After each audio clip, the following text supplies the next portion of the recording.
Assalamualaikum warahmatullahi wabarakatuh. Bersama saya Mustafa Kamal Ali di channel YouTube SD Muhati Media Pembelajaran SD Muhammadiyah Pati. Halo teman-teman, bagaimana kabarnya? Sehat selalu ya. Semoga kita semua diberi kesehatan oleh Allah Subhanahu wa taala. Oke teman-teman, sebelum kita belajar bersama, jangan lupa klik subscribe, like, dan aktifkan tombol notifikasi dari channel video ini. Oke teman-teman, sebelum kita lanjut ke membahas materi tentang pembelajaran hari ini, mari kita awali dengan berdoa bersama terlebih dahulu. Mari kita berdoa bersama.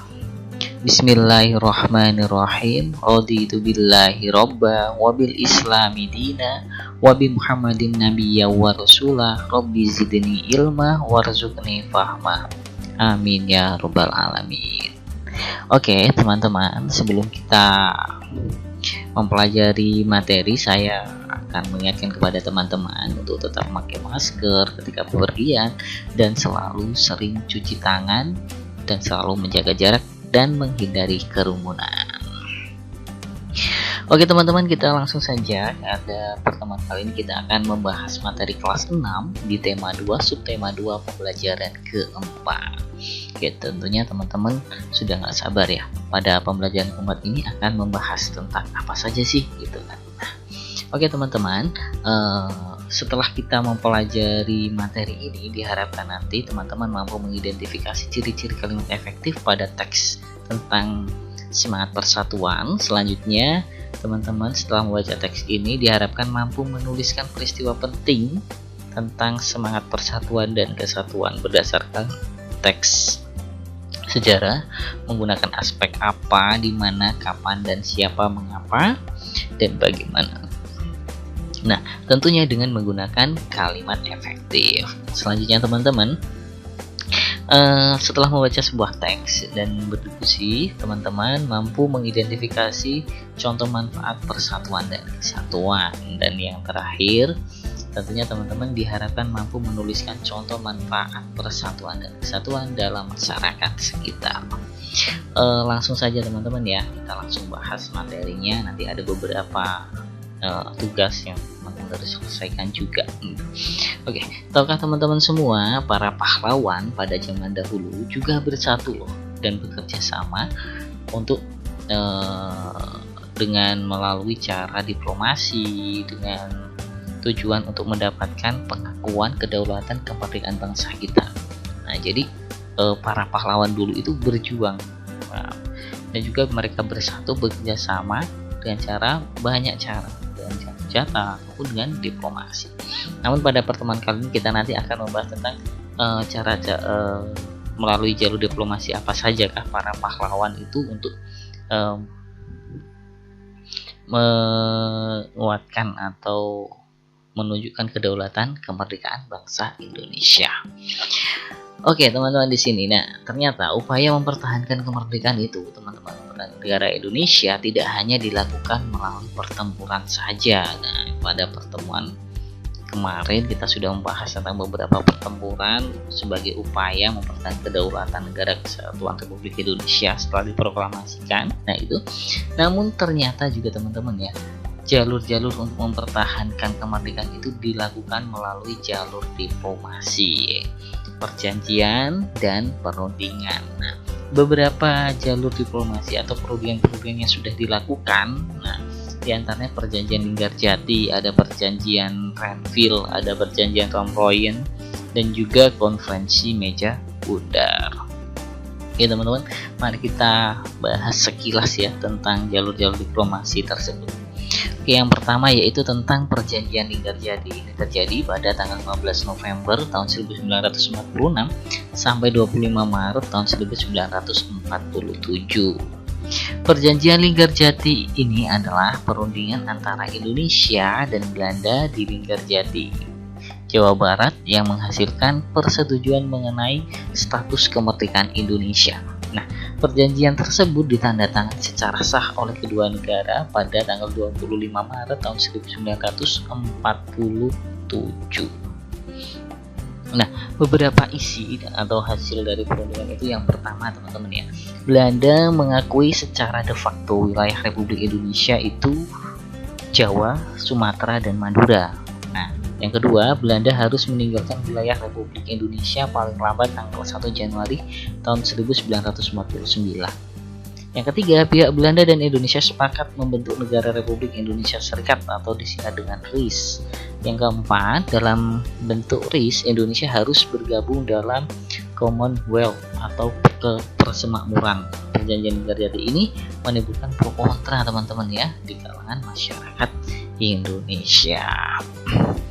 Nah, namun teman-teman, setelah sudah disepakati bareng, ternyata perjanjian Garjati ini dilanggar teman-teman ya. Nah, yang pertama ini ya, pelaksanaan hasil perundingan ini tidak berjalan mulus. Ternyata pada tanggal 20 Juli tahun 1947, Gubernur Jenderal Haji Van Mook akhirnya menyatakan bahwa Belanda tidak terikat lagi dengan perjanjian ini.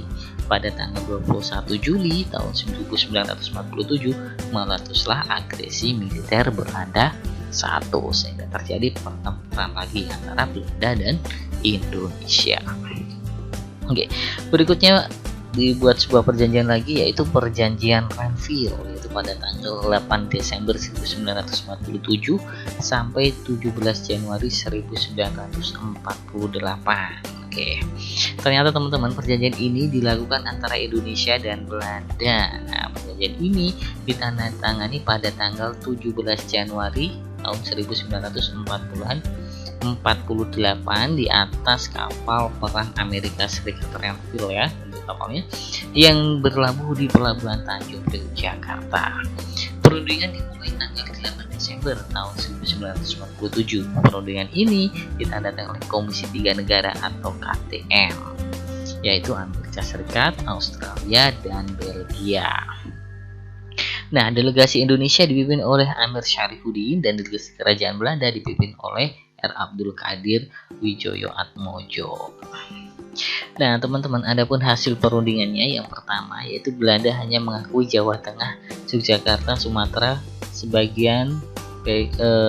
bagian wilayah Indonesia. Nah, yang kedua, disetujui sebuah garis yang memisahkan wilayah Indonesia dan daerah pendudukan Belanda.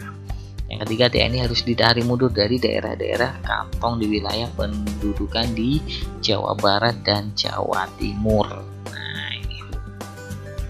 Berikutnya yaitu perjanjian Romoyen, itu pada tanggal 14 April tahun 1949 sampai 7 Mei tahun 1949. Perjanjian ini dimulai tanggal 14 April teman-teman tahun 1949 dan ditandatangani pada tanggal 7 Mei tahun 1949 di Hotel Des Indes, Jakarta. Nama perjanjian ini diambil dari kedua pemimpin delegasi, yaitu Muhammad Rom dan Herman van Rooyen. Tujuan perjanjian ini adalah untuk menyelesaikan beberapa masalah mengenai kemerdekaan Indonesia sebelum konferensi Medan Bundar di Den Haag. Nah, hasil perundingan ini yang pertama, Angkatan Bersenjata Indonesia akan menghentikan semua aktivitas gerilya. Pemerintah Republik Indonesia akan menghadiri konferensi Medan Bundar. Yang kedua, pemerintah Republik Indonesia dikembalikan ke Yogyakarta. Yang ketiga, Angkatan Bersenjata Belanda akan menghentikan semua operasi militer dan membebaskan semua tawanan perang. Nah, di sini teman-teman, pada konferensi berikutnya yaitu konferensi Medan Bundar pada tanggal 23 Agustus tahun 1949 sampai 2 November tahun 1949. Hasil dari konferensi Medan Bundar ini yaitu yang pertama, Belanda mengakui RIS sebagai negara merdeka dan berdaulat. Yang kedua, status Irian Barat diselesaikan dalam waktu setahun sesudah pengakuan kedaulatan. Yang ketiga, akan dibentuk Uni Indonesia Belanda. Yang keempat, RIS mengembalikan hak milik Belanda dan memberikan hak konsesi dan izin baru untuk perusahaan-perusahaan Belanda. Dan yang kelima, pengambilan utang Hindia Belanda oleh Republik Indonesia Serikat. Oke teman-teman, itu tadi beberapa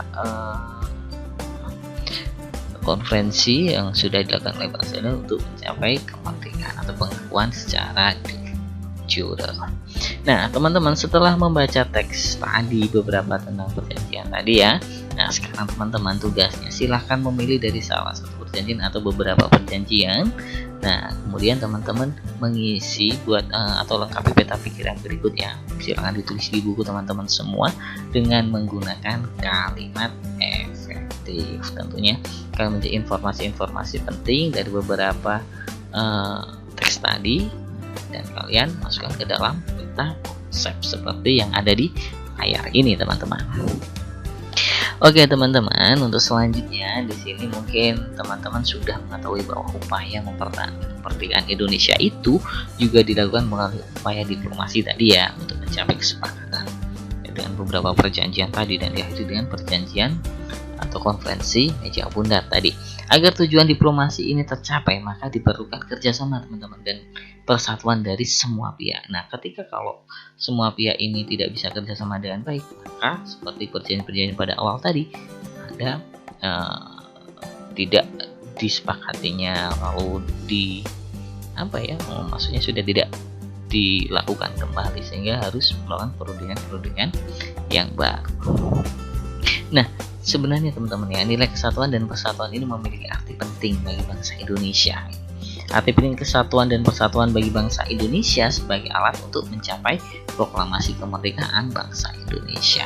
Nah, ini teman-teman ya, untuk mengetahui lebih jauh atau untuk tentang kesatuan dan persatuan ini, coba teman-teman jawab beberapa pertanyaan berikut. Silahkan dijawab di buku tulis teman-teman kalian.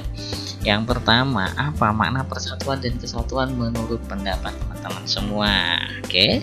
Yang kedua, di sini apa contoh sikap yang menunjukkan persatuan dan kesatuan dalam kehidupan sehari-hari? Coba teman-teman jelaskan ya. Dan yang berikutnya di sini, apa manfaat dari kesatuan dan persatuan? Oke teman-teman, silahkan kalian tulis jawaban dari beberapa pertanyaan tadi di buku teman-teman semuanya. Nah teman-teman, demikian yang bisa saya sampaikan dalam pembelajaran keempat ini. Semoga bermanfaat bagi teman-teman semua. Tetap semangat belajar, dan kami ucapkan terima kasih sudah menonton channel YouTube SD Muhadi Media Pembelajaran SD Muhammadiyah Pati. Apabila ada tutur kata yang kurang atau materi yang kurang jelas, kami mohon maaf yang sebesar-besarnya. Wassalamualaikum warahmatullahi wabarakatuh.